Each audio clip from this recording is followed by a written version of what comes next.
चरण पूज कर बीच सभा में आऊं और कथा में तारा रानी की तुमको प्रेम सहित समझाऊं।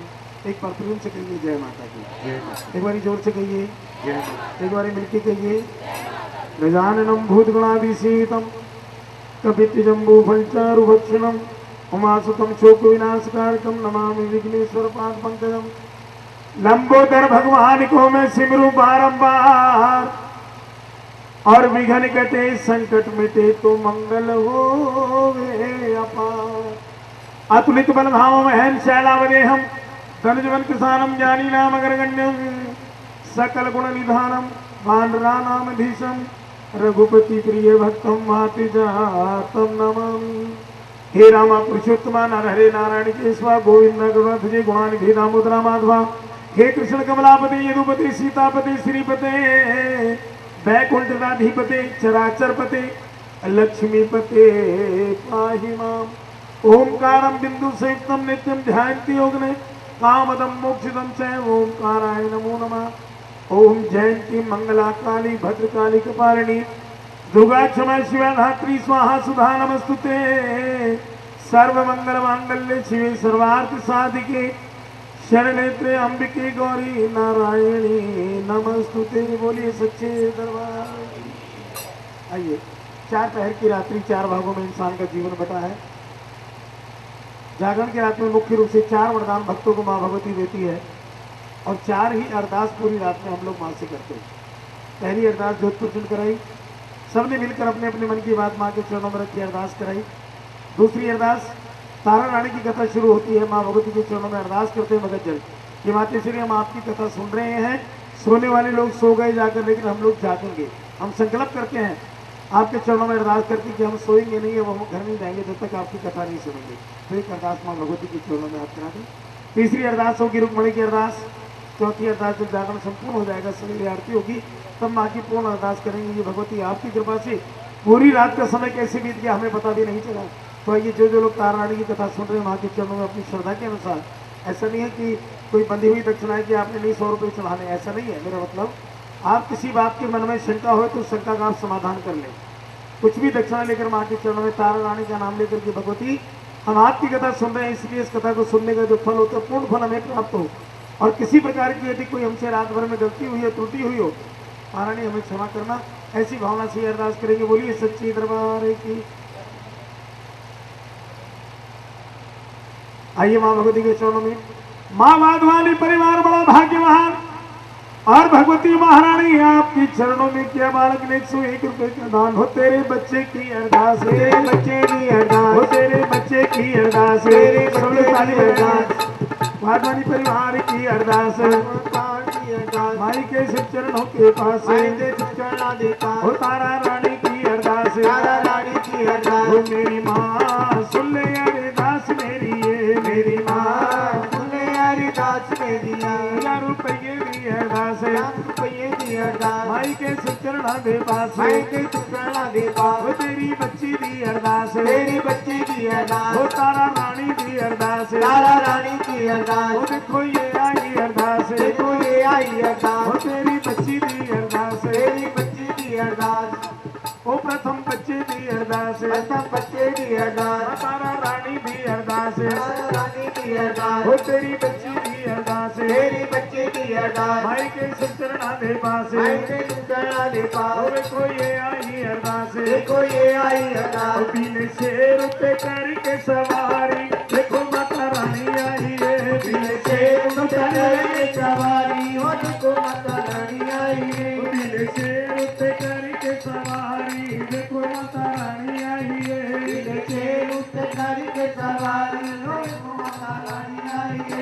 रुपये की अरदास, रुपये की अरदास बाबू भैया की अरदास, बाबू भैया की अरदास। देखो ये आई अरदास, देखो ये आई अरदास। तेरी बच्ची की अरदास, तेरी बच्ची की अरदास। तारा रानी की अरदास, तारा रानी की अरदास। छोटे बच्चे की अरदास, छोटे बच्चे की अरदास माई के सुतरा दे पास, माई के सुतरा दे पास। ना दे कारण करना रास, ना दे कारण करना रास। मेरी माँ यो अरदास मेरी है, मेरी माँ यो अरदास मेरी है। इतनी 12 वर्ष घटन के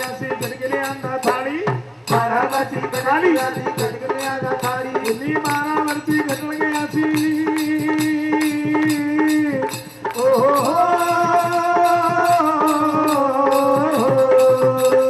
12 वर्षी घटल गया सी खटखटिया दा ताली 12 वर्षी खटखटिया सी खटखटिया दा ताली और दसा में तो ताहनावा जद मिलके बजाओ जरा ताली और दसा में तो ताहनावा जब मिलके बजाओ ताली अरदासा में तो ताहनावा तेरी बच्ची की अरदास तेरे बच्चे की अरदास तारा रानी की अरदास तारा रानी की अरदास भाई के सुचरना दे पास भाई के सुचरना दे पास नादी पूरी करना आस नादी पूर्ण करना आस नादे घर बिच करना बास नादे घर में करना बास फिर दाल में लगाया देखो देसी घी का तड़का दाल में लगाया देखो देसी घी का तड़का हो 20 रुपये लेकर आया एक छोटा सा लड़का छोटे बच्चे की अरदास छोटे बच्चे की अरदास भाई के सुचरना दे पास भाई के सुचरना दे पास नादी पूरी करना आस नादी पूर्ण करना आस नादे घर बिच करना बास नादे घर में करना बास बड़ा हुआ तो क्या हुआ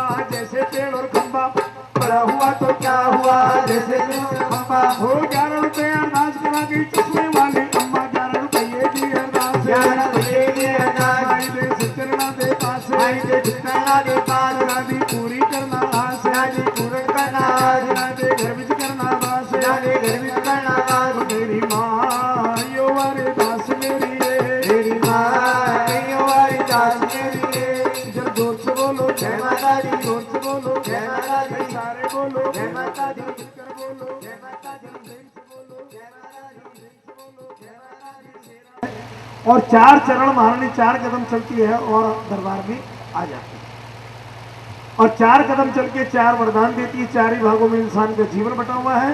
तो आइए भगवती के चरणों में कथा प्रारंभ करके अपने अपने गुरु महाराज का ध्यान करें। बोलिए सच्चे दरबार की। के पीछे बहन जी बैठकर सो रही है, अगर घर पास में है तो आप बिस्तर पर जाकर सोए तो बहुत अच्छा रहेगा। देखिए इस समय भगवती जोत पर आकर विराजमान होगी, केवल विश्वास की बात है। विश्वास करें तो देव वरना पत्थर है, सब जानते हैं। ये ज्योति जल रही है, सबसे बड़ी ज्योति तो ज्वाला जी में जल रही है, ना घी डालने की जरूरत है ना तेल डालने की जरूरत है। महारानी की ज्योत अखंड ज्योत जग रही है। लेकिन हम मानते हैं कि अपने घर में माँ की ज्योत जगाए तो उसकी शक्ति उसका स्वरूप उसी में आता है और हमें घर बैठकर हमारे मन की मुराद पूरी हो जाती है। तो जो दरबार में बैठकर सोते हैं उनके लिए कहा गया है कि माँ भगवती रुष्ट हो जाती है उनसे, क्योंकि दरबार में आते देखिए सब लोग जाग रहे हैं, लेकिन ऐसी क्या वजह है कि ये संतनी सो रही है, तो माँ भगवती रुष्ट हो जाती है। तो आप एक तो माँ से दूर बहुत हैं, कहते हैं वो बड़े खुशनसीब होते हैं जो माँ के करीब होते हैं, जो दूरी बनाकर बैठते हैं। वैसे घर परिवार में दूरियां बहुत हो रही है हमारे यहाँ के, लेकिन आज माँ के दरबार में भी यदि माँ से दूरी बना ली तो फिर हम करीब किसके जाएंगे। किसी इंसान की यदि माँ से भी दूरी बन जाए तो वो करीब किसके जाएगा, किसी रिश्तेदार के करीब जाएगा, वो भी उसकी बात नहीं मानेगा। और अगर सब लोग दुनिया के नाराज हो जाए लेकिन माँ से हमारी करीबियत बनी रहे तो दुनिया के किसी इंसान की हमें जरूरत नहीं। बोलो सच्चे दरबार की। आइए माँ भगवती के चरणों में अपने अपने गुरु महाराज का ध्यान कीजिए उनका, और अपने घर के देवी देवताओं का ध्यान कीजिए। माँ के चरणों में कहेंगे और प्रथमे पूजो गणपति जी को मेरे बिगड़े काज बनाओ। प्रथमे पूजो गणपति जी को मेरे बिगड़े काज बनाओ। और धन गौरा के लाल गणपति आकर विघ्न मिटाओ। धन गौरा के लाल गणपति आकर विघ्न मिटाओ। और माई भाई जो ध्यान लगावे, भाई भाई जो ध्यान लगावे, मन चाहा फल वो पा जावे। मन का पा जावे। चरणों में शीश झुकावे, जाग वाली तेरी सारी रैन जागे। पहाड़ा सफल तेरी सारी रंग जागी। हो जागागे जागागे जागागे जागागे। जोगा वाली तेरी सारी रैन जागे। वाली तेरी सारी रंग जागी। ताली बराबर बजेगी, आपने इनका ध्यान रखना है। अब आपको नींद आएगी दोनों में से किसी को। माँ भगवती परीक्षा लेगी कि जो आपने अग्नि को साक्षी मानकर गंगा जल हाथ में लेकर पूजन पे संकल्प किया था, जब सारी रात जागेंगे सोएंगे नहीं, माँ भगवती कहती कि मैं परीक्षा लेने आ रही हूँ तेरी। अपनी योगिनी निंद्रा को भेजती है और सुलाने का प्रयास करती है। जब इनको नींद आने के आप इनका ध्यान रखें, आप इनको जगा कर रखेंगे। अगर इनको नींद आने लगे आप इनका ध्यान रखेंगे, इनको जगा के रखेंगे, तब दोनों का संकल्प पूरा होगा। वरना एक सोता रहे एक जागता रहे तो भी कोई फायदा नहीं है। तो कहा है पहले पहर के रखिए अरे भजनवा, पहले पहले तेरा किया भजनवा, अरे भजन तेरा कर मैं भजनवा, अरे भजन तेरा करा मैं भजनवा। महारानी मुझे बुद्धि का दान दीजियो, महारानी मुझे हो जागे वाली तेरी सारी रहन जागे, बाली तेरी सारी रंग जागे।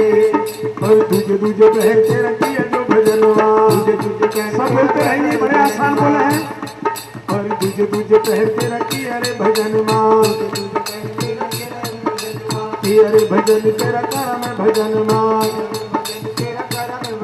महारानी मुझे अनधन दान दीजियो, महारानी मुझे अनिधन दान दीजियो। हो जागे वाली तेरी सारी रहन जागे, वाली तेरी सारी रंग जागे। और तीसरे पहर तेरा किया जो भजनवा, तीसरे पैर तेरा किया जो भजनवा, किया जो भजन तेरा कर जो भजनवा। भजन तेरा करा मैं भजनवा। महारानी मुझे कंठ का दान दीजियो, महारानी मुझे दान दीजियो। हो जागे वाली तेरी सारी रहन जागे, वाली तेरी सारी रंग जागे। और चौथे पैर तेरा किया जो भजन माँ, चौथे पैर तेरा किया जो भजन माँ। चौथे पैर तेरा किया जो भजन माँ, चौथे पैर तेरा किया भजनवा, किया जो भजन तेरा कर मैं भजन माँ। भजन तेरा करा मैं भजनवा। महारानी मुझे मुक्ति का दान दीजियो, महारानी मुझे मुक्ति का दान दीजियो। हो जागे वाली तेरी सारी रहन जागे, माना वाली तेरी सारी रंग जागे। जय भगवती मातेश्वरी। अब हम सोएंगे नहीं, सारी रात जागेंगे। एक बार फिर संकल्प किया माँ के चरणों में। लेकिन बस सारी रात जागने वालों को मिलेगा क्या आपके दरबार से? हमसे अच्छे तो वही जो घर में सो रहे पड़े। हम जाग भी रहे तो क्या केवल हलवे छोले का प्रसाद मिलेगा, बाटे का प्रसाद मिलेगा बस? माने का नहीं। हलवे छोले का प्रसाद तो किसी त्योहार पे भी आप घर में बना के खा सकते हो। फल का प्रसाद, बाटे का प्रसाद तो आप बाजार से ड्राई फ्रूट खरीद के खा सकते हो। लेकिन मेरे दरबार से तुम्हें वो मिलेगा जो तुम्हें दुनिया में कहीं से नहीं मिलेगा। देखो भाई, बातें मत करना प्लीज।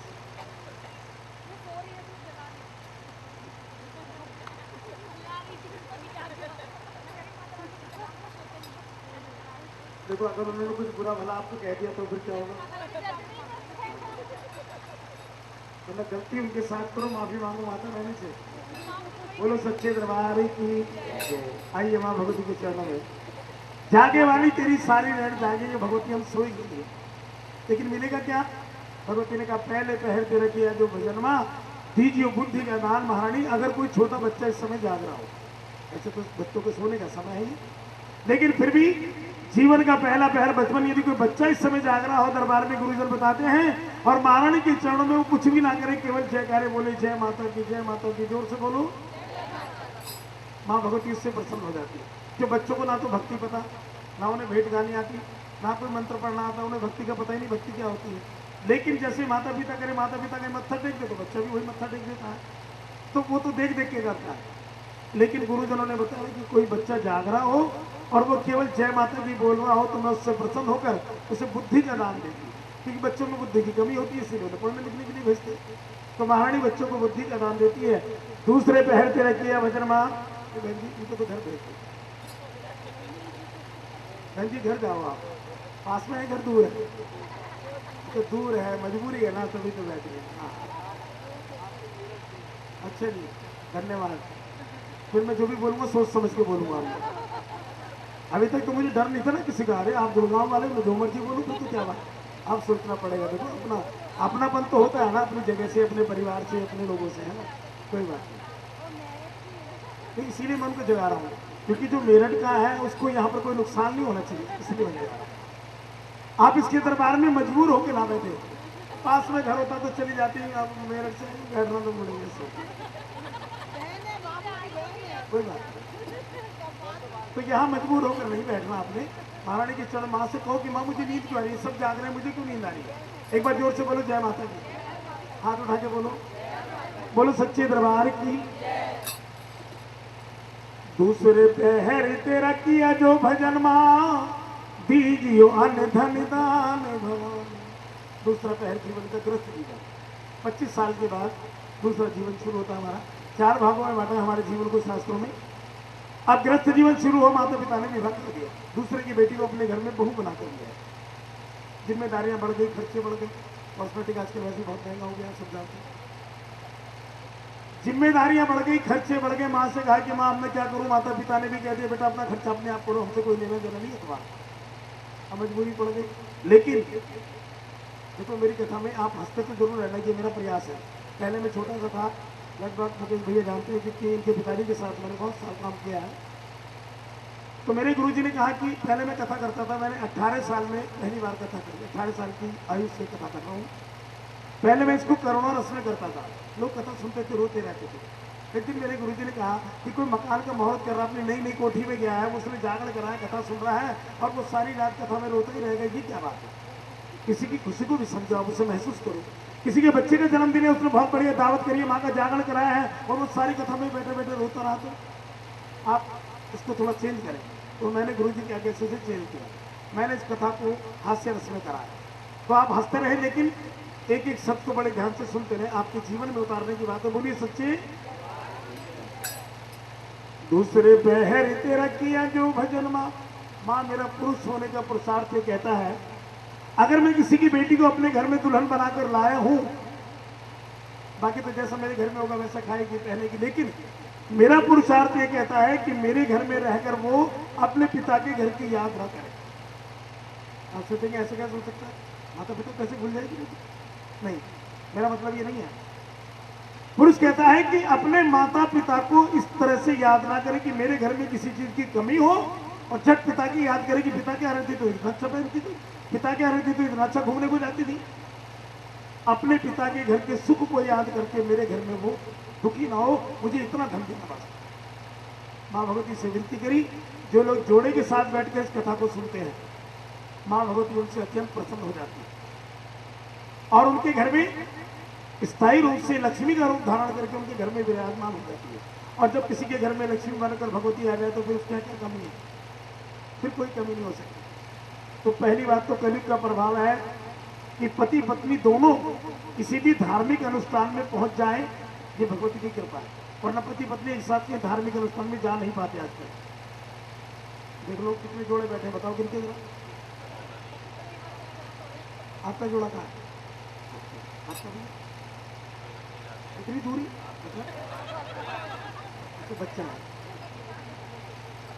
आप ऐसे मत बोलो कि बच्चा है, ये तो माँ का आशीर्वाद है जो आपको मिला है, उसको तो माँ के चरणों में जहाँ बैठे वहाँ बैठना चाहिए। बोलिए सच्चे दरबार की। नहीं, आपकी बात के मतलब भी 2 हो सकते हैं, जब तक बच्चा नहीं था साथ बिठाते थे। बोलिए सच्चे दरबार की। एक बार जोर से कहिए जय माता। अब भी आपको साथ बिठाना चाहिए, है ना? क्योंकि कथा का विधान है कि पहली बात तो जोड़े से कहीं जा नहीं पाते। मंदिर भी जाए तो माताएं अलग टाइम पे जाती हैं, भाई लोग अपना अलग टाइम पे जाते हैं, जब भी उन्हें टाइम मिलता है।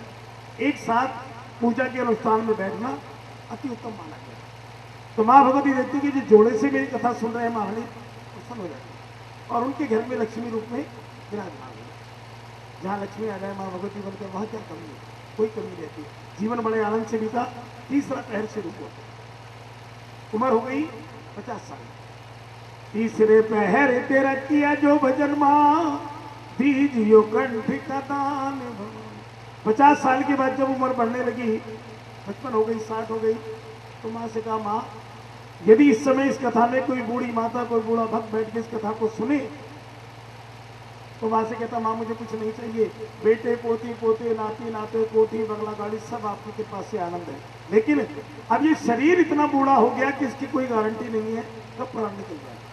लेकिन मेरी आपसे विनती है यदि बूढ़े शरीर को लेकर मैंने आपकी कथा सुनी है तो मुझे कंठ का दान देना, अर्थात मरते समय गले में कोई रोग कोई बीमारी ना हो, मेरे परिवार के लोग मेरे सामने खड़े हो, बेटे पोती पोते नाती नाते, और आपकी मूर्ति मेरी आंखों के सामने हो, कोई कैलेंडर कोई तस्वीर सामने दीवार पर हो, जब ये कंठ से प्राण निकलने लगे तो अचानक मेरे मुख से निकले जय माता की, इसलिए जोर से बोलो, प्रेम से बोलो, मिलके बोलो, कंठ का दान दिया कि क्या तूने बूढ़े शरीर को, अब बुढ़ापे में ऐसे नहीं बैठा जाता, अभी कमर में दर्द करूँ घुटनों में दर्द, फिर भी बैठ के कथा सुन रहे हैं, तुम्हारा ने कहा मैंने तुझे दान दिया, तेरे गले में कोई रोग कोई बीमारी नहीं होगी, उस समय जब तेरे प्राण निकलेंगे तेरे परिवार के सब लोग होंगे और तू मेरा नाम लेकर मेरे परम धाम को आएगी। बोलो सच्चे दरबार की। चौथे पहर तेरा किया जो भजन माँ, दीजियो मुक्ति का दान। अब एक और आदत है हम लोगों की, सारी रात बैठेंगे, लेकिन जब सवेरे आरती होने लगेगी भगवती के, कोई इधर चला जाएगा, कोई पानी पीने, कोई किस काम के लिए, कोई किसी काम के लिए। आरती प्रेम से माँ के लिए, जो आरती नहीं करते 3 वरदान तो माँ दे देती है, चौथा वरदान नहीं देती, कहती है बार बार जन्म ले अनेक योनियों में और बार बार मरता रहे और जन्म लेता रहे। क्यों? क्योंकि तूने जाते समय मेरा भक्ति का अपमान किया है। आपके जितने मेहमान आए हैं, चाहे मेरठ से आए हो चाहे कला इलाहाबाद से आए हो, जितने भी मेहमान आए सवेरे आपने प्यार से सहयोग ना करें, गाड़ी में बैठते बैठते दरवाजा बंद करके चलना भी, आप खड़े रहते हैं बाय बाय करता। ये सारे जहां के मालिक एक रात के लिए आपके यहाँ मेहमान बनकर आई है, बस सवेरे से प्यार से विदा ना करें तो दोबारा नहीं आएगी, चाहे कितने भी व्रत रख लेना, कितने भी पूजा पाठ करना। तो तरीका क्या है जो शास्त्रों में कहा है, आवत ही हर से नहीं और नैनन नहीं सने हैं, तुलसी कहा न जाइए चाहे कंचन बरसे। जहां पर आते का आदर ना हो और चलते हुए तो नमस्कार भी ना करे, उस घर में नहीं जाना। तो महारानी को आते हुए आह्वान करके बुलाया और जाते हुए माँ की प्रेम से आरती उतारेंगे, माँ से कहेंगे कि माँ आपकी बड़ी कृपा रही, हमारे घर में आई है, ज्योति रूप में आपकी पूजा करी है, और अब जाते हुए विनती है कि जब भी हमें घर में, हमारे घर में कोई सुख का काम हो, कोई दुख का काम हो, जब भी आपको पुकारे तो महारानी आप इसी तरह से चली आना। बोलो सच्ची। ऐसी भावना से जो माँ को विदा करते हैं, महारानी प्रसन्न होकर मुक्ति का दान देती कि जा, ना तुझे जन्म लेना पड़ेगा और ना मरना पड़ेगा, जन्म मरण के बंधन से मुक्त कर दिया। और रामचरितमानस में कहा, जन्म जन्म मुनि यतन कराही, अंत राम कह आवत नहीं। डोला मैं भला काम बोला मैं, फिर जुबा से किस तरह बोला मैं, फिर जुबा से किस तरह बोला मैं। अगर मेरी जुबान होती, जुबान मुझे भगवान ने, अगर जुबान होती तो बताती कि भाई प्रसाद मत खाना, इसमें सांप पड़ा है। ऊपर वाले ने जुबान नहीं, देखो जिसके पास जो चीज़ नहीं होती उसकी कीमत उसी को पता होती है। हमें जुबान दी लेकिन हम फिर भी नहीं बोलते। बोलो सच्चे। बहुत से तो यूँ करते हैं, गर्दन को मुंह से बोलते हैं। लेकिन चिपकली ने कहा मेरी जुबान होती तो मैं बताती, लेकिन हमने क्या करो, फिर सोचा गाय भैंस घोड़े जैसा बड़ा सा शरीर होता तो उसमें टक्कर मार के गिरा देती, बताती देखो सांप पड़ा, इतना बड़ा शरीर भी नहीं मिला, हमने क्या करो। थोड़ी देर सोचा, गिराया, परमार्थ में जिंदगी जावे, मेरा जन्म सफल हो जावे। दूसरों की भलाई में आज इस नीच जीवन को त्याग देना चाहिए, क्योंकि जब तक ये जीवन का त्याग नहीं होगा जब तक दूसरा जन्म नहीं मिलेगा। और ये कोई जीवन है छिपकली का, किसी को छूना भी पसंद नहीं करता।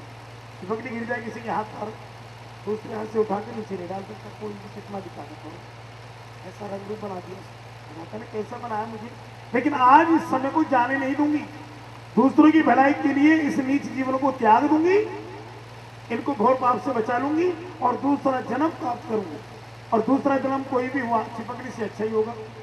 कुत्ता भी भगवान ने बनाया तो मारुति में घूमने को मिलेगा, ये गोदी में लेके जाएंगे शॉपिंग करने, नहीं होता ऐसा, होता है ना।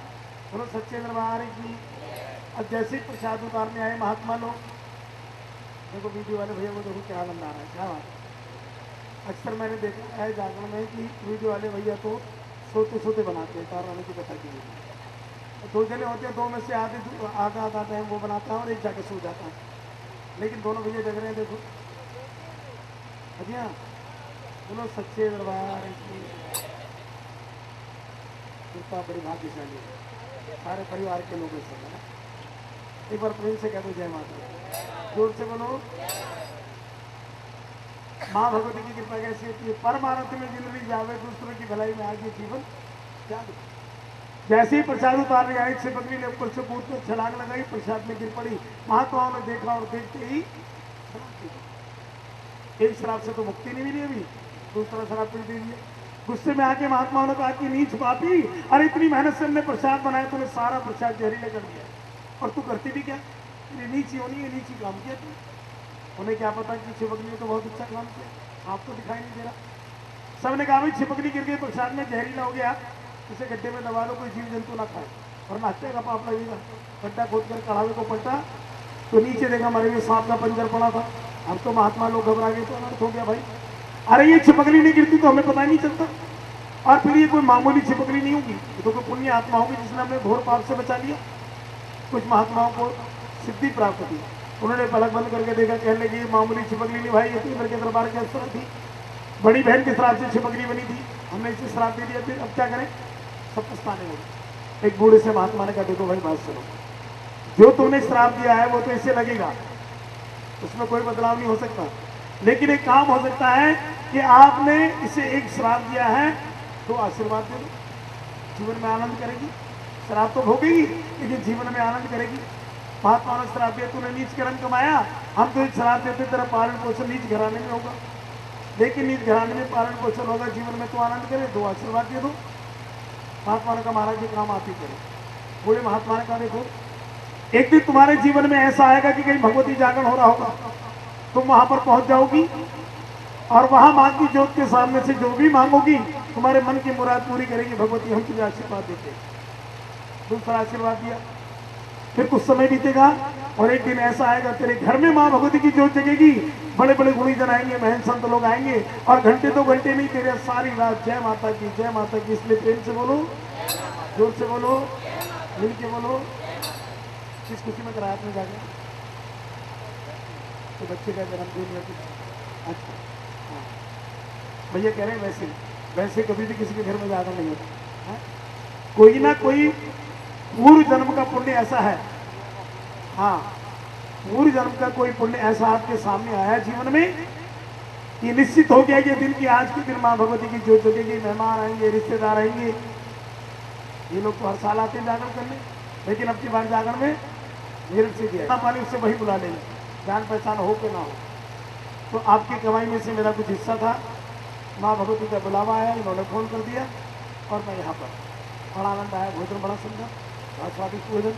फिर महारानी का भोग प्रसाद रात को ग्रहण किया और रात भर से आनंद हो रहा है। तो कोई ना कोई हमारे पिछले जन्म का पुण्य हमारे आगे आया जीवन